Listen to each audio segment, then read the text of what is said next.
കഴിഞ്ഞ ക്ലാസ്സിൽ നമ്മൾ NSEയിലെ ഡിഫറെൻറ്റ് ഇൻഡെക്സുകൾ എന്തൊക്കെയാണ്, അതുപോലെ ട്രേഡിംഗ് എന്താണ് എന്നുള്ള ഡീറ്റെയിൽസ് ഒക്കെ നമ്മൾ നോക്കിയിരുന്നു. അപ്പോൾ നിങ്ങൾ ആദ്യമായിട്ട് കാണുന്നവരാണെങ്കിൽ പ്രീവിയസ് വീഡിയോസ് നോക്കുക. അപ്പോൾ അവിടെ കൂടുതൽ ഡീറ്റെയിൽസ് ഉണ്ടായിരിക്കുന്നതായിരിക്കും. അതുപോലെ തന്നെ നമ്മൾ നമ്പർ കൊടുത്തിരിക്കുന്നത് പാർട്ട് 1 പാർട്ട് 2 എന്നാണ് കൊടുത്തിരിക്കുന്നത്. അപ്പോൾ നിങ്ങൾ സീരീസ് അനുസരിച്ച് കാണുക സമയമുള്ളപ്പോൾ, എന്നാലായിരിക്കും നിങ്ങൾ കൂടുതലായിട്ട് മനസ്സിലാക്കാനായിട്ട് സാധിക്കുന്നത്. അപ്പോൾ ഇന്ന് നമ്മൾ നോക്കുന്നത് മാർക്കറ്റിൽ പാർട്ടിസിപ്പൻസ് ആരൊക്കെയാണ്. ഇപ്പം നിങ്ങൾ സ്റ്റോക്ക് മാർക്കറ്റിൽ ഇറങ്ങുമ്പോൾ ഒരു ബേസിക് ഐഡിയ ഉണ്ടായിരിക്കും, നല്ലതാണ്. ആരൊക്കെയാണ് സ്റ്റോക്ക് മാർക്കറ്റിൽ വർക്ക് ചെയ്യുന്നതെന്ന് അറിയാൻ വേണ്ടിയിട്ട്. അപ്പം നമ്മൾ ഇവിടെ നോക്കുകയാണെങ്കിൽ നമ്മൾ ആദ്യമായിട്ട് കാണുന്നത് ഇവിടെ റീറ്റെയിൽ ഇൻവെസ്റ്റേഴ്സ്, അതായത് നമ്മളെപ്പോലെ തന്നെ പെന്നെ നിങ്ങളെപ്പോലെയുള്ള സാധാരണ ആൾക്കാർ മേടിക്കുന്നവരുണ്ട്. അപ്പോൾ അവരെയാണ് റീറ്റെയിൽ ഇൻവെസ്റ്റേഴ്സ് എന്ന് പറയുന്നത്. അടുത്തതാണ് ഡൊമസ്റ്റിക് ഇൻസ്റ്റിറ്റ്യൂഷണൽ ഇൻവെസ്റ്റർ അല്ലെങ്കിൽ DII. നമ്മൾ ന്യൂസിലൊക്കെ കാണാൻ സാധിക്കും, ഇന്ന് DIIs ഇത്ര മേടിച്ചു അല്ലെങ്കിൽ ഇത്ര സെല്ല് ചെയ്തു എന്ന് പറയുന്നത്. അപ്പോൾ DII എന്ന് വെച്ചാൽ വേറെ ആരുമല്ല, നമ്മുടെ മ്യൂച്വൽ ഫണ്ടുകൾ, ഇൻഷുറൻസ് കമ്പനികൾ, പെൻഷൻ ഫണ്ട് മാനേജ് ചെയ്യുന്നവർ, അവരെല്ലാവരും നമുക്ക് റിട്ടേൺ തരുന്നുണ്ടല്ലോ. മ്യൂച്വൽ ഫണ്ടിൽ ഇത്ര പെർസെൻറ്റേജ് നമുക്ക് റിട്ടേൺ തരുന്നുണ്ട്. ആ റിട്ടേൺ വരുന്നത് ഇവർ ഈ ഷെയറിൽ ഇൻവെസ്റ്റ് ചെയ്ത് അതിൻ്റെ റിട്ടേൺ വെച്ചിട്ടാണ് നമുക്ക് തരുന്നത്. അപ്പോൾ അവരാണ് DII എന്ന് പറയുന്നത്. അടുത്തതാണ് FIIs, ഫോറിൻ ഇൻസ്റ്റിറ്റ്യൂഷണൽ ഇൻവെസ്റ്റേഴ്സ്. അപ്പം നമ്മുടെ DII പോലെ തന്നെ പുറത്തുള്ള, ഇന്ത്യക്ക് പുറത്തുള്ള മ്യൂച്വൽ ഫണ്ടുകളും പെൻഷൻ ഫണ്ടുകളും അതുപോലെ ഇൻഷുറൻസ് കമ്പനികളും ഇന്ത്യയിൽ ഇൻവെസ്റ്റ് ചെയ്തു, നമ്മുടെ ഇന്ത്യയിലെ സ്റ്റോക്കിൽ ഇൻവെസ്റ്റ് ചെയ്ത് അതിൻ്റെ റിട്ടേൺ വെച്ച് അവർ ചെയ്തു. ഇപ്പോൾ FII എന്ന് വെച്ചാൽ വലിയ ക്യാപിറ്റലുള്ള ആൾക്കാരായിരിക്കും, കാരണം ഫോറിൻ ഫണ്ടാണല്ലോ. അപ്പോൾ നമ്മുടെ ക്യാഷും ഡോളറും യൂറോയും തമ്മിലുള്ള വ്യത്യാസം നിങ്ങൾക്ക് അറിയാമല്ലോ. അപ്പോൾ അവർ വലിയ ഫണ്ടുകളായിരിക്കും അവർ ഡെപ്പോസിറ്റ് ചെയ്യുന്നത്. അടുത്തതാണ് ഹൈ നെറ്റ് വർത്ത് ഇൻഡിവിജ്വൽസ്, അതായത് നമ്മുടെ ഇവിടെ തന്നെയുള്ള വലിയ ക്വാണ്ടിറ്റിയിൽ മേടിക്കുന്നവർ, 5 കോടി 6 കോടി രൂപയ്ക്കൊക്കെ ഷെയർ മേടിക്കുന്ന ആൾക്കാരുണ്ട്. നമുക്ക് അറിയാവുന്ന രാകേഷ് ജുൻജുൻവാല മരിച്ചുപോയ വലിയൊരു ഇൻവെസ്റ്ററാണ്. അപ്പോൾ അവരൊക്കെ എന്ന് വെച്ചാൽ HNIs ഗണത്തിൽ പെടും. ഇപ്പോൾ സ്റ്റോക്ക് മാർക്കറ്റിൽ പ്രൈസ് മൂവ് ചെയ്യണമെങ്കിൽ ഇവരൊക്കെ വിചാരിച്ചാലാണ് മെയിൻലി നടക്കുന്നത്. നമ്മൾ റീറ്റെയിൽ ഇൻവെസ്റ്റേഴ്സ് വിചാരിച്ചാൽ വലിയ കാര്യമായിട്ട് പ്രൈസ് മൂവ്മെൻറ്റുകൾ നടക്കില്ല. പ്രൈസ് എന്തെങ്കിലും നല്ല മൂവ്മെൻറ്റ് നടത്തുന്നുണ്ടെങ്കിൽ ഒന്നുകിൽ DIIs ഇൻവെസ്റ്റ് ചെയ്യുന്നു, അല്ലെങ്കിൽ റിലീസ് ചെയ്യുന്നു, അല്ലെങ്കിൽ FIIs അതുപോലെ HNIs. കൂടുതലും FIIs DIIs ആണ് നമ്മുടെ മാർക്കറ്റിനെ കൂടുതലായിട്ട് മുമ്പോട്ടും പുറകോട്ടൊക്കെ വലിക്കുന്നത്. അതുകൂടാണ്ട് ഇവിടെയുള്ള റെഗുലേറ്റേഴ്സ് സെബിയാണ്, security exchange board of India എന്ന് പറയുന്ന ആൾ. അപ്പോൾ ഇവർ ചെയ്യുന്നതെന്ന് വെച്ചാൽ നമ്മളിപ്പോൾ എവിടെ ട്രാൻസാക്ഷൻ നടന്നാലും അവിടെ ഒരു ഉടായ്പ ഉണ്ടാവും, എന്തെങ്കിലും ആരെങ്കിലും കള്ളത്തരം ചെയ്യുന്നവരുണ്ടാവും. അപ്പോൾ സ്റ്റോക്ക് മാർക്കറ്റിൽ കള്ളത്തരങ്ങൾ ഒരു പരിധി വരെ നിയന്ത്രിക്കാൻ വേണ്ടിയിട്ട് സെബിയാണ് വർക്ക് ചെയ്യുന്നത്. അതായത് ഏതെങ്കിലും സ്റ്റോക്കുകൾ പമ്പ് ആൻഡ് ഡംപ് സ്കീമുകളൊക്കെ ഉണ്ട്, അവർ തന്നെ പൈസ ഇൻവെസ്റ്റ് ചെയ്ത് അല്ലെങ്കിൽ മറ്റു പല വഴികളിലൂടെയും പ്രൈസ് കൂട്ടുന്നു, അല്ലെങ്കിൽ തെറ്റായ വിവരം, അതായത് ഇവരുടെ പ്രോഫിറ്റ് മാർജിൻസ് തെറ്റായിട്ട് കാണിക്കുന്നു, അങ്ങനെ ഫേക്കായിട്ട് എന്തെങ്കിലും കാണിക്കുന്നു. അപ്പോൾ അങ്ങനെയുള്ള സംഭവങ്ങളെല്ലാം, ഫ്രോഡുകളെല്ലാം നോക്കുന്ന ഒരാളാണ് സെബി എന്ന് പറയുന്നത്. അപ്പോൾ സെബി ഒരു ഇൻസിഡൻറ്റ് ഉണ്ടായതിനു ശേഷമല്ല നോക്കുന്നത്, അതിനു മുമ്പ് തന്നെ സെബി അതിൽ ഇടപെടാറുണ്ട്. അപ്പോൾ നിങ്ങൾക്കറിയാമെങ്കിൽ കാർവി എന്ന് പറഞ്ഞൊരു സ്റ്റോക്ക് ബ്രോക്കിംഗ് ഫേം ഉണ്ടായിരുന്നു. ഞാൻ ആദ്യമായിട്ട് എൻ്റെ ട്രേഡിംഗ് അക്കൗണ്ട് സ്റ്റാർട്ട് ചെയ്തത് കാർവിയിലായിരുന്നു. അപ്പോൾ കാർവിയിൽ അവർ ചെറിയൊരു ഫ്രോഡ്, അവരൊരു സ്റ്റോക്ക് ബ്രോക്കർ ആയിരുന്നു, നമ്മുടെ സിറോദ സ്റ്റോക്സ് പോലെ തന്നെ ഉള്ള ഒരു സ്റ്റോക്ക് ബ്രോക്കർ ആയിരുന്നു കാർവി. അപ്പോൾ അവർ നമ്മുടെ ഇൻവെസ്റ്റേഴ്സിൻ്റെ ഫണ്ട് വെച്ച് അവർ തിരിമറി നടത്തുന്നുണ്ടായിരുന്നു. അത് സെബി അറിഞ്ഞു. ഇപ്പം കാർവി ഇല്ല, കാർവി പൂട്ടിപ്പോയിരിക്കുകയാണ്. കാർവി 2019-18 സമയത്തൊക്കെ ഇഷ്യൂസ് വന്ന് കാർവി അടച്ചുപോയി. എന്നാൽ സെബി ഉള്ളതുകൊണ്ട് നമ്മുടെ പൈസ എവിടെയും പോയിട്ടില്ല. ഞാൻ അതിൽ കാർവിയിലെ ഷെയറുകൾ മേടിച്ചിട്ടുണ്ടായിരുന്നു, അതുപോലെ തന്നെ എൻ്റെ മ്യൂച്വൽ ഫണ്ട് കാർവിയിലുണ്ടായിരുന്നു. അപ്പോൾ അതെല്ലാം സെബി എന്ന് പറഞ്ഞൊരു ഏജൻസി ഉള്ളതുകൊണ്ട് നമുക്ക് നഷ്ടപ്പെട്ടില്ല. അതെല്ലാം CDSL അല്ലെങ്കിൽ NSDL വഴി നമുക്ക് നമ്മുടെ ഷെയറുകൾ നമ്മുടെ ഡിമാറ്റ് അക്കൗണ്ടിൽ തന്നെ കിടപ്പുണ്ടായിരുന്നു, വേറെ നഷ്ടങ്ങളൊന്നും സംഭവിച്ചില്ല. അപ്പോൾ ഇതാണ് നമ്മുടെ സ്റ്റോക്ക് മാർക്കറ്റിലെ മെയിൻ പാർട്ടിസിപ്പൻസ് എന്ന് പറയുന്നത്. അടുത്തത് മാർക്കറ്റ് ടൈമിങ്സ്. സാധാരണ പ്രീ ഓപ്പൺ മാർക്കറ്റ് തുടങ്ങുന്നത് 9 മണിക്കും 9:15 ഇടയിലാണ്. ഇപ്പോൾ നിങ്ങൾ ആഫ്റ്റർ മാർക്കറ്റ് ഓർഡർ ഏതെങ്കിലും കൊടുക്കുകയാണ്, ഇപ്പോൾ നിങ്ങൾ രാവിലെ 8 മണിക്കൊരു ഓർഡർ പ്ലേസ് ചെയ്യുകയാണെങ്കിൽ അതെല്ലാം പ്രീ ഓപ്പൺ മാർക്കറ്റിലേക്ക് വരുന്നതായിരിക്കും. അപ്പോൾ ആദ്യത്തെ 8 മിനിറ്റ് 9 മണി മുതൽ 9:08 വരെ നിങ്ങൾ നോക്കിയാൽ പ്രൈസ് മൂവ് ചെയ്യുന്നത് കാണാൻ സാധിക്കും. ഇപ്പം 100 രൂപയായിരുന്ന ഇപ്പം നിഫ്റ്റി എടുക്കുകയാണെങ്കിൽ നിഫ്റ്റിയിൽ 24,000 റേഞ്ചിലുള്ള വെള്ളിയാഴ്ച 24,000 ആയിരുന്നു കിട്ടുക. തിങ്കളാഴ്ച നിങ്ങൾ രാവിലെ 9 മണിക്ക് ശേഷം നോക്കുകയാണെങ്കിൽ ഇത് അങ്ങോട്ടും ഇങ്ങോട്ടും ഫ്ലക്ച്വേറ്റ് ചെയ്യുന്ന കാണാം. 10 ആവുമ്പോഴത്തേക്കും അത് സ്റ്റേബിളായി പുതിയൊരു ലെവലിൽ 24, 100, 200 ഒക്കെ റേഞ്ചിലേക്ക് എത്തുന്നതായിട്ട് കാണാം. നമ്മുടെ സാധാരണ ട്രേഡിംഗ് ടൈം 9:15 മുതൽ 3:30 വരെയാണ്. ഇത് പറയുമ്പോൾ നിങ്ങൾ മാർജിൻ എടുത്തൊക്കെ ചെയ്യുന്നവർ 3:30 വരെ ഇരിക്കരുത്. 3:20 3:15 കഴിയുമ്പോൾ ഓട്ടോ സ്ക്വയർ ഓഫ് ആയിട്ട് പോകാനുള്ള ചാൻസുകളുണ്ട്. അതുകൊണ്ട് മാർജിൻ എടുത്ത് ചെയ്യുന്നവർ അതിന് മുമ്പ് എക്സിറ്റ് അടിക്കാൻ നോക്കുക. 2, നിങ്ങൾ മറന്നുപോയി കഴിഞ്ഞാൽ ഇപ്പോൾ ഇൻട്രാഡേ ആണ് എടുക്കുന്നതെങ്കിൽ, ഡെലിവറി അല്ല പറയുന്നത്, ഇൻട്രാഡേ ട്രേഡ് ആയിട്ട് എടുക്കുന്നവർ 3:30 നിങ്ങൾ എന്തെങ്കിലും കാരണവശാൽ വിൽക്കാൻ മറന്നുപോയാൽ നമ്മുടെ സ്റ്റോക്ക് ബ്രോക്കർ, അപ്സ്റ്റോക്സോ സിറോദയോ ആരാണെങ്കിലും അവർ ഓട്ടോമാറ്റിക്കലി സ്ക്വയർ ഓഫ് ചെയ്യും.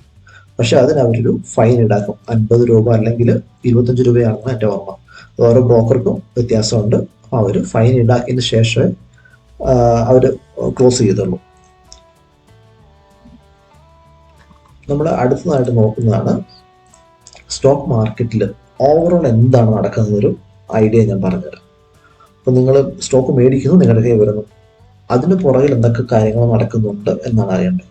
അപ്പോൾ നിങ്ങൾക്ക് സ്റ്റോക്ക് അല്ലെങ്കിൽ ഷെയറുകൾ മേടിക്കണമെന്നുണ്ടെങ്കിൽ നിങ്ങൾക്ക് ആദ്യം വേണ്ടത് ഒരു ട്രേഡിംഗ് അക്കൗണ്ട് വേണം.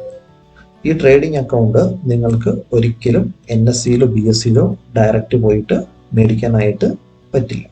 അപ്പോൾ അതിൻ്റെ ഇടയിൽ നിൽക്കുന്നവരാണ് ഈ ബ്രോക്കർ എന്ന് പറയുന്നത്. അപ്പോൾ ഈ ബ്രോക്കറിൽ പെട്ടതാണ് പല ബ്രോക്കറുണ്ട്. ഷെയർഗാനുണ്ട്, ഇപ്പോൾ ആലീസ് ബ്ലൂ ഉണ്ട്, സിറോദയുണ്ട്, അപ്സ്റ്റോക്സ് ഉണ്ട്, മോട്ടിലാൽ ഓസ്വാൾ ഉണ്ട്, അങ്ങനെ പല പല സ്റ്റോക്ക് ബ്രോക്കേഴ്സ് ഉണ്ട്. അപ്പോൾ അവരാണ് ഇതിൻ്റെ ഇടയിൽ നിന്ന് നമുക്ക് അക്കൗണ്ട് ഓപ്പൺ ചെയ്ത് തരുന്നത്. അപ്പോൾ നിങ്ങൾ ആദ്യം ചെയ്യേണ്ടത്, പുതുതായിട്ട് ട്രേഡിങ്ങിൽ വരുന്ന ആൾ ആദ്യം തന്നെ ഒരു ട്രേഡിംഗ് അക്കൗണ്ട് ഓപ്പൺ ചെയ്യണം ഏതെങ്കിലും ബ്രോക്കറുമായിട്ട്. അപ്പോൾ അതിന് വേണ്ടിയിട്ട് 2 തരത്തിൽ നിങ്ങൾക്ക് ചെയ്യാം. ഡയറക്റ്റ് നിങ്ങൾക്ക് ബ്രോക്കറുടെ വെബ്സൈറ്റിൽ പോയിട്ട് രജിസ്റ്റർ ചെയ്യാം, നിങ്ങൾക്ക് അവിടെ നിന്ന് അക്കൗണ്ട് കിട്ടും. രണ്ടാമത്തെ ഓപ്ഷൻ ഉള്ളത് സബ് ബ്രോക്കർ. ഇപ്പം ഞാനിവിടെ ഉള്ളത് സബ് ബ്രോക്കറായിട്ടാണ്. ഇപ്പം ഇതിൽ സബ് ബ്രോക്കറിൽ ഗുണം എന്താണെന്ന് ചോദിച്ചു കഴിഞ്ഞാൽ, സബ് ബ്രോക്കറിലും ഈ ബ്രോക്കറുമായിട്ട് ഡയറക്റ്റ് കണക്ഷൻസ് ഉണ്ട്. നമുക്ക് ഒരു ക്ലയൻറ്റിന് വേണ്ടി ഒരാളെ വെച്ചിട്ടുണ്ടായിരിക്കും. അതായത് നമ്മുടെ എസ്കലേഷൻസ് എന്തെങ്കിലും ഇഷ്യൂ ഉണ്ട്, അതിനുവേണ്ടി ഒരു എക്സിക്യൂട്ടീവ് ഉണ്ടായിരിക്കും. അപ്പം എന്ത് പ്രശ്നം വന്നാലും ഇവിടെ അക്കൗണ്ട് ഓപ്പൺ ചെയ്യുന്ന ഒരാൾക്ക് എന്ത് പ്രശ്നം വന്നാലും ഈ സബ് ബ്രോക്കർ ത്രൂ നിങ്ങൾക്ക് ബ്രോക്കറിൽ കണക്ട് ചെയ്ത് എല്ലാം ക്ലിയർ ചെയ്യാൻ, ഡൗട്ട് ഉണ്ട് അല്ലെങ്കിൽ നിങ്ങളുടെ അക്കൗണ്ടിൽ എന്തെങ്കിലും ഇഷ്യൂസ് ഉണ്ട് അല്ലെങ്കിൽ എന്തെങ്കിലും ലാഗ് ഉണ്ട്, അപ്പോൾ ഇതെല്ലാം കമ്മ്യൂണിക്കേറ്റ് ചെയ്യണമെങ്കിൽ സബ് ബ്രോക്കർ ഉണ്ടെങ്കിൽ നിങ്ങൾക്ക് എളുപ്പത്തിൽ നടക്കാം. ഇൻ കേസ് നിങ്ങൾ ഡയറക്റ്റ് ആണ് എടുക്കുന്നതെങ്കിൽ നിങ്ങൾക്ക് മാക്സിമം ഒരു കസ്റ്റമർ കെയർ സപ്പോർട്ട് ഇമെയിൽ ഉണ്ടാവും, അല്ലെങ്കിൽ ചാറ്റ് ചെയ്യാനുള്ള ഓപ്ഷനെ കാണത്തുള്ളൂ. നിങ്ങൾക്ക് ഡയറക്റ്റ് വിളിക്കാനുള്ള സൗകര്യം ഇപ്പോൾ സിറോദ അല്ലെങ്കിൽ അപ്സ്റ്റോക്സ് പോലുള്ള വളരെ കുറഞ്ഞ റേറ്റിൽ നിങ്ങൾക്ക് ട്രേഡിംഗ് അക്കൗണ്ട് തരുന്ന ആൾക്കാർ ചെയ്തില്ല. അപ്പം അവർ അവിടെ ചെയ്യുന്നത് അവരുടെ കോസ്റ്റ് കട്ട് ചെയ്യുന്നത് എങ്ങനെയാണ്, അവർ 20 രൂപയ്ക്ക് നമുക്ക് ട്രേഡ് എടുക്കാൻ തരുന്നതെന്ന് വെച്ചാൽ അവർ ഈ കസ്റ്റമർ സപ്പോർട്ട് എന്ന സാധനം ഒഴിവാക്കും. അപ്പോൾ അതുവഴി അവർ പൈസ ലാഭിക്കുന്നുണ്ട്. അപ്പം ആ പൈസ അതുകൊണ്ട് ആ ലാഭം ഉള്ളതുകൊണ്ടാണ് നമുക്ക് കുറഞ്ഞ ചിലവിൽ ഇവർ നമുക്ക് ഡിസ്കൗണ്ടഡ് ബ്രോക്കറായിട്ട് ഡിസ്കൗണ്ടിൽ നമുക്ക് ട്രേഡ് എടുക്കാൻ സാധിക്കുന്നത്. പക്ഷെ അതിൻ്റെ ഇടയിൽ അവർ ഒരു സബ് ബ്രോക്കർ സിസ്റ്റം കൂടെ ഡെവലപ്പ് ചെയ്തിട്ടുണ്ട്. പക്ഷെ സബ് ബ്രോക്കറിൽ നിങ്ങൾക്ക് യാതൊരുവിധ എക്സ്ട്രാ ചാർജുകളും വരില്ല. നിങ്ങൾ എത്ര രൂപയാണ് കൊടുക്കുക, സാധാരണ 20 രൂപയാണ് ഒരു ട്രേഡിന് വരുന്നത്, അല്ലെങ്കിൽ 0.05% ആയിരിക്കും, 0.05% ആയിരിക്കും നിങ്ങളുടെ ചാർജ് വരുന്നത്. മാക്സിമം 20 രൂപ പോകത്തുള്ളൂ. അപ്പോൾ അതിൽ സബ് ബ്രോക്കർക്കൊന്നും പോകത്തില്ല. നിങ്ങൾ എത്ര രൂപയാണ് കൊടുക്കുന്നത് അത് ഡയറക്റ്റ് ബ്രോക്കറിലേക്കാണ് പോകുന്നത്. പക്ഷേ ഈ സബ് ബ്രോക്കർ ത്രൂ ആണ് എടുക്കുന്നതെങ്കിൽ നിങ്ങൾക്ക് നിങ്ങളുടെ പ്രശ്നങ്ങളെല്ലാം സോൾവ് ചെയ്യാൻ ഒരാളുണ്ടാവും. അതാണ് ഇതിൻ്റെ ബെനിഫിറ്റ്. അപ്പോൾ നിങ്ങൾ ആരെങ്കിലും അക്കൗണ്ട് എടുക്കണം താല്പര്യം ഉള്ളതുണ്ടെങ്കിൽ നിങ്ങൾക്ക് എന്നെ കോൺടാക്ട് ചെയ്യാം. ഫ്രീ ആയിട്ട്, ചാർജുകളൊന്നുമില്ല. അക്കൗണ്ട് ഓപ്പണിംഗ് ഫ്രീ ആണ്, AMC ഫ്രീ ആണ്, പ്രത്യേകിച്ച് ഒന്നുമില്ല, ഒരു ചാർജും ഇല്ല. നിങ്ങൾക്ക് എന്തെങ്കിലും സപ്പോർട്ട് വേണമെങ്കിൽ ഡയറക്റ്റ് നിങ്ങൾക്ക് സ്ക്രീനിൽ കാണുന്ന നമ്പറിൽ കോൺടാക്ട് ചെയ്യാം, അല്ലെങ്കിൽ ഞാൻ ഡിസ്ക്രിപ്ഷനിൽ ഞാൻ എൻ്റെ ഡീറ്റെയിൽസ് കൊടുക്കുന്നുണ്ട്, അക്കൗണ്ട് തുടങ്ങാൻ ലിങ്ക് കൊടുക്കുന്നുണ്ട്. നിങ്ങൾക്ക് ആ ലിങ്ക് ത്രൂ ആണല്ലോ നിങ്ങൾക്ക് ഡയറക്റ്റ് ആയിട്ട് അക്കൗണ്ട് തുറക്കാവുന്നതാണ്. അപ്പോൾ നിങ്ങൾ ഒരു ബ്രോക്കറിൻ്റെ അടുത്ത് അക്കൗണ്ട് തുറക്കാൻ ചെല്ലുമ്പോൾ നിങ്ങളുടെ ആധാർ കാർഡ്, പാൻ കാർഡ് എല്ലാം കൊടുക്കണം. അത് കൊടുത്തു കഴിയുമ്പോൾ ബ്രോക്കർ നിങ്ങൾക്ക് ഒരു ട്രേഡിംഗ് അക്കൗണ്ട് ഓപ്പൺ ചെയ്തു തരും. അതുപോലെ തന്നെ ഒരു ഡിമാറ്റ് അക്കൗണ്ട് ഓപ്പൺ ചെയ്തു തരും. നിങ്ങൾ സെപ്പറേറ്റ് ഡിമാറ്റ് അക്കൗണ്ട് പോയി എവിടെയും പോയി ഓപ്പൺ ചെയ്യേണ്ട ആവശ്യമില്ല. ബ്രോക്കർ തന്നെ ചെയ്തു തരുന്നതായിരിക്കും. ഇപ്പോൾ ഈ ഡിമാറ്റ് അക്കൗണ്ട് നമ്മുടെ ബാങ്കുമായിട്ട് അവർ ലിങ്ക് ചെയ്യുന്നതായിരിക്കും. അപ്പോൾ നിങ്ങൾക്ക് SBI ആണെങ്കിൽ SBIയിൽ വെച്ച് ഈ ഡിമാറ്റ് ലിങ്ക് ചെയ്യും. അപ്പോൾ നിങ്ങൾക്ക് ഫണ്ട് ട്രാൻസ്ഫർ ചെയ്യണമെങ്കിൽ ആ SBIയിൽ നിന്ന് ഈ ഡിമാറ്റ് അല്ലെങ്കിൽ ട്രേഡിംഗ് അക്കൗണ്ടിലേക്ക് നിങ്ങൾക്ക് ഫണ്ട് ട്രാൻസ്ഫർ ചെയ്യാം. അപ്പോൾ നിങ്ങൾ SBIയിൽ ലിങ്ക് ചെയ്തതിന് ശേഷം നിങ്ങൾ സൗത്ത് ഇന്ത്യൻ ബാങ്കിൻ്റെ UPI വെച്ച് ചെയ്യാൻ നോക്കിക്കഴിഞ്ഞാൽ നടക്കില്ല. നിങ്ങൾക്ക് ഏത് അക്കൗണ്ടാണോ ഫണ്ട് ട്രാൻസ്ഫർ വേണ്ടത് ആ അക്കൗണ്ട് നിങ്ങൾക്ക് ലിങ്ക് ചെയ്യാവുന്നതാണ്. അടുത്തത് നമ്മുടെ ഈ ഡിമാറ്റ് അക്കൗണ്ട് ഇരിക്കുന്നത് ഹാൻഡിൽ ചെയ്യുന്ന NSDL അഥവാ അല്ലെങ്കിൽ CSDL, 2 ഡെപ്പോസിറ്ററികളാണ്. ഇതിന് ഡെപ്പോസിറ്ററി എന്നാണ് നമ്മൾ പറയുന്നത്. അപ്പോൾ അതായത് ഇവരുടെ പരിപാടി എന്ന് വെച്ചാൽ നമ്മുടെ ഈ ഡിമാറ്റ് അക്കൗണ്ട്, നമ്മുടെ ഷെയറുകൾ ഉണ്ടല്ലോ, പണ്ടൊക്കെ ഷെയർ മേടിക്കുമ്പോൾ നമുക്ക് പേപ്പറിൽ ഫിസിക്കലായിട്ടാണ് തന്നിരുന്നത്, എഴുതി തരും, ബോണ്ട് തരുന്ന പോലെ. പക്ഷെ ഇപ്പോൾ ഇലക്ട്രോണിക് ഫോർമാറ്റിലാണ് ഇതെല്ലാം സേവ് ചെയ്യുന്നത്.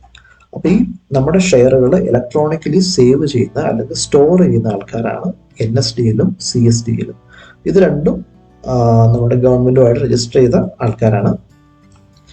NSDL എന്ന് വെച്ചാൽ നാഷണൽ സെക്യൂരിറ്റീസ് ഡെപ്പോസിറ്ററി ലിമിറ്റഡ്, അല്ലെങ്കിൽ CDSL എന്ന് വെച്ചാൽ സെൻട്രൽ ഡെപ്പോസിറ്ററി സർവീസ് ലിമിറ്റഡ്, അങ്ങനെ എന്താണ്. അപ്പോൾ ഇവരാണ് നമ്മുടെ ഷെയറുകളെ ഇലക്ട്രോണിക് ഫോർമാറ്റിൽ സേവ് ചെയ്യുന്നത്. ഞാൻ ആദ്യം പറഞ്ഞിരുന്നു കാർവി എന്ന് പറഞ്ഞ സ്റ്റോക്ക് ബ്രോക്കർ അടച്ചുപോയി. അപ്പോൾ കാർവി സ്റ്റോക്ക് ബ്രോക്കർ അടച്ചു പോയാലും എൻ്റെ ഷെയറുകളും എൻ്റെ മ്യൂച്വൽ ഫണ്ടുകളും എല്ലാം സേഫാണ് ഇവരുടെ അടുത്ത്. ഇതെല്ലാം ഇവിടെയാണ് സ്റ്റോർ ചെയ്യുന്നത്. എനിക്ക് ഇവിടെ നിന്ന് വീണ്ടും റിട്രീവ് ചെയ്യാനുള്ള ഓപ്ഷൻ ഉണ്ട്. നമ്മുടെ പൈസ അല്ലെങ്കിൽ ഇൻവെസ്റ്റേഴ്സിൻ്റെ പൈസ പോകത്തില്ല. ഇപ്പം നിങ്ങൾ ഉദാഹരണത്തിന് ഒരു പേഴ്സൺ A റിലയൻസിൻ്റെ ഒരു 500 ഷെയർ മേടിക്കാനായിട്ട് പ്ലാൻ ചെയ്യുന്നു. ഇപ്പോൾ റിലയൻസിൻ്റെ വില 1000 ആണെന്ന് കണക്ക് കൂട്ടുക. അപ്പോൾ എന്താ സംഭവിക്കുക? നിങ്ങൾ ബ്രോക്കറിൽ നമ്മുടെ ട്രേഡിംഗ് ആപ്പിൽ നിങ്ങൾ ബൈ കൊടുക്കുന്നു. റിലയൻസിൻ്റെ ഒരു 1000 ഷെയർ എനിക്ക് ബൈ ചെയ്യാമെന്ന് പറയുന്നു. അപ്പോൾ ബ്രോക്കർ നേരെ ചെയ്യുന്നത് എന്ത് ചെയ്യുന്നത് വെച്ചാൽ നമ്മുടെ നേരെ എക്സ്ചേഞ്ചിലേക്ക് ഈ വിവരം കൊടുക്കുന്നു. എക്സ്ചേഞ്ചിലും നമ്മുടെ ഡിമാറ്റിലേക്കും വിവരം പോകും. അതിനുശേഷം എക്സ്ചേഞ്ച് നോക്കും 1000 രൂപയ്ക്ക് ആരെങ്കിലും സെല്ല് ചെയ്യാനുണ്ടോ. അപ്പോൾ ഇവിടെ നമുക്കൊരു പേഴ്സൺ B ഉണ്ട്. പുള്ളിയുടെ കയ്യിൽ ഒരു 1000 ഷെയർ ഉണ്ട്. 1000 അല്ല, 500 ഷെയർ ഉദ്ദേശിച്ചത്. 500 ഷെയർ 1000 രൂപ. 1000 രൂപയുടെ ഷെയർ 500 എണ്ണം ഉണ്ട്. അപ്പോൾ പുള്ളി ഇവിടെ സെല്ല് ചെയ്യാൻ വേണ്ടി ഇരിക്കുകയാണ്. അപ്പോൾ നമ്മുടെ NSEയും BSEയും അല്ലെങ്കിൽ ഏതാണ് നിങ്ങളുടെ എക്സ്ചേഞ്ച്, അവർ ഇതുമായിട്ട് കമ്പയർ ചെയ്ത് നോക്കും ആരെങ്കിലും ഇവിടെ 1000 രൂപയ്ക്ക് വിൽക്കാനുണ്ടോ. ഇപ്പം ഇത് രണ്ടും മാച്ചായി കഴിഞ്ഞാൽ ഇത് എന്ത് ചെയ്യുന്ന ചോദിച്ചു കഴിഞ്ഞാൽ നമ്മുടെ പേഴ്സൺ Bയുടെ ഡിമാറ്റ് അക്കൗണ്ട് ഉണ്ട്. ആ അക്കൗണ്ടിൽ നിന്ന് ഈ ഷെയറുകൾ ട്രാൻസ്ഫർ ആവും. ഓക്കെ, അത് നേരെ പോയി നമ്മുടെ ഡിമാറ്റ് അക്കൗണ്ടിലേക്ക് അല്ലെങ്കിൽ NSDLന്റെ അടുത്ത് സ്റ്റോർ ആവും. ഇതാണ് സ്റ്റോക്ക് മാർക്കറ്റിൽ നടക്കുന്ന ഒരു സംഭവം. സപ്പോസ് നിങ്ങളിപ്പോൾ 1000 രൂപയ്ക്ക് 500 ഷെയർ ഇവിടെ മേടിച്ചു കഴിഞ്ഞു. ഇനി നിങ്ങൾക്ക് ഈ ഷെയറിന്റെ വില 1500 ആയി നോട്ടിക്കും. അപ്പോൾ നിങ്ങൾക്ക് സെല്ല് ചെയ്യണം. 1500 നിങ്ങൾ സെല്ല് ചെയ്യാൻ പോകും. അപ്പോൾ ഇവിടെ വേറെ ആളുണ്ട് 1500 ബൈ ചെയ്യാനായിട്ട് റെഡി ആയിട്ട് നിൽപ്പുണ്ട്. അപ്പോൾ നമ്മൾ ഇവിടുന്ന് നമ്മൾ ട്രേഡിംഗ് അക്കൗണ്ട് ത്രൂ നമ്മൾ കൊടുക്കുകയാണ് എനിക്ക് സെല്ല് ചെയ്യണം. അപ്പോൾ അതിൽ ചെയ്യുന്നത് എന്താണെന്ന് വെച്ചാൽ ബ്രോക്കർ നേരെ ഡിമാറ്റ് അക്കൗണ്ടിലും അതുപോലെ തന്നെ എക്സ്ചേഞ്ചിലുമായിട്ടുള്ള ഡേറ്റ കൊടുക്കുന്നു. അപ്പോൾ ഡിമാറ്റ് അക്കൗണ്ടിൽ ചെക്ക് ചെയ്യും. എൻ്റെ കയ്യിൽ 500 ഷെയർ 1000 രൂപയുടെ 500 ഷെയറുകൾ ഇവിടെ ഇരിപ്പുണ്ടോ എന്ന് നോക്കും, കൺഫേം ചെയ്യും. അതുണ്ട്. അതുപോലെ തന്നെ ഇവിടെ ആരെങ്കിലും ബൈ ചെയ്യാനായിട്ട് ആരെങ്കിലും ഉണ്ടോ എന്ന് നോക്കും. ഇത് രണ്ടും മാച്ചായി കഴിഞ്ഞാൽ നമ്മുടെ ട്രാൻസാക്ഷൻ നടക്കും. ഞാൻ ആദ്യം പറഞ്ഞപ്പോൾ നമ്മൾ ബൈ ചെയ്യുന്നൊരു കണ്ടീഷൻ പറഞ്ഞിരുന്നു. പേഴ്സണെ ബൈ ചെയ്യുന്നു. അപ്പം നമ്മൾ ഓർഡർ കൊടുക്കുമ്പോൾ നമ്മുടെ ബ്രോക്കർ അല്ലെങ്കിൽ നമ്മൾ ട്രേഡിംഗ് അക്കൗണ്ട് ഉള്ള ആള് ഇവിടെ ചെക്ക് ചെയ്യും നമ്മുടെ അക്കൗണ്ട് ട്രേഡിംഗ് അക്കൗണ്ടിൽ പൈസ വന്നിട്ടുണ്ടോ. ട്രേഡിംഗ് അക്കൗണ്ടിൽ പൈസ ഇല്ലെങ്കിൽ നിങ്ങൾക്ക് ബാങ്കിൽ നിന്ന് നേരെ നമ്മുടെ ട്രേഡിംഗ് അക്കൗണ്ടിലേക്ക് പൈസ ഇടാവുന്നതാണ്. അപ്പോൾ ഇതിൻ്റെ ഇടയിൽ എല്ലാം കണ്ടുകൊണ്ട് നിൽക്കുന്നതാണ് സെബി എന്ന് പറയുന്നത്. സെബിയാണ് ഈ ട്രാൻസാക്ഷൻസും നമ്മുടെ ആക്ടിവിറ്റീസും എല്ലാം ട്രാക്ക് ചെയ്യുന്നു. അതുപോലെ തന്നെ കമ്പനികളെ ട്രാക്ക് ചെയ്യുന്നതെല്ലാം സെബിയാണ്. ഞാൻ ആദ്യം പറഞ്ഞതുപോലെ FIAs, DIAs, HNIs ഉള്ള ആൾക്കാർ ഇവിടെയുണ്ട്. ഇവരും ഇതുപോലെ തന്നെ ബൈയും സെല്ലും എല്ലാം ചെയ്യാറുണ്ട്. അപ്പോൾ ഇങ്ങനെയാണ് നമ്മുടെ സ്റ്റോക്ക് മാർക്കറ്റ് വർക്ക് ചെയ്യുന്നത്. ഒരു ഓവറോൾ ഒരു പിക്ചർ വന്നാണ്. ഇതിൻ്റെ ഇടയിൽ നമുക്ക് നമ്മുടെ പ്രൈസ് മാച്ച് ചെയ്യുന്ന ആൾക്കാർ അതിൻ്റെ ഇടയിലുണ്ട്. വേറെ എന്താ പറയുക, വേറെ പ്ലെയേഴ്സ് ഉണ്ട്. അപ്പോൾ ഞാനൊരു ഓവറോൾ പിക്ചർ തന്നാണ് ഇങ്ങനെയാണ് നമ്മുടെ സ്റ്റോക്ക് മാർക്കറ്റ് വർക്ക് ചെയ്യുന്നത്. അപ്പോൾ നിങ്ങൾക്ക് എന്തെങ്കിലും ഡൗട്ടുകൾ, എന്തെങ്കിലും സപ്പോർട്ട് ആവശ്യമുണ്ടെങ്കിൽ നിങ്ങൾക്ക് വാട്സപ്പ് നമ്പറിൽ കോൺടാക്ട് ചെയ്യാവുന്നതാണ്. അക്കൗണ്ട് ഓപ്പൺ ചെയ്യേണ്ടവർക്ക് അതുപോലെ തന്നെ ലിങ്ക് ഞാൻ കൊടുത്തിട്ടുണ്ട്. വേറെ എന്തെങ്കിലും സപ്പോർട്ട് ആവശ്യമുണ്ടെങ്കിൽ വാട്സപ്പിൽ നിങ്ങൾക്ക് കോൺടാക്ട് ചെയ്യാവുന്നതാണ്. Thank you.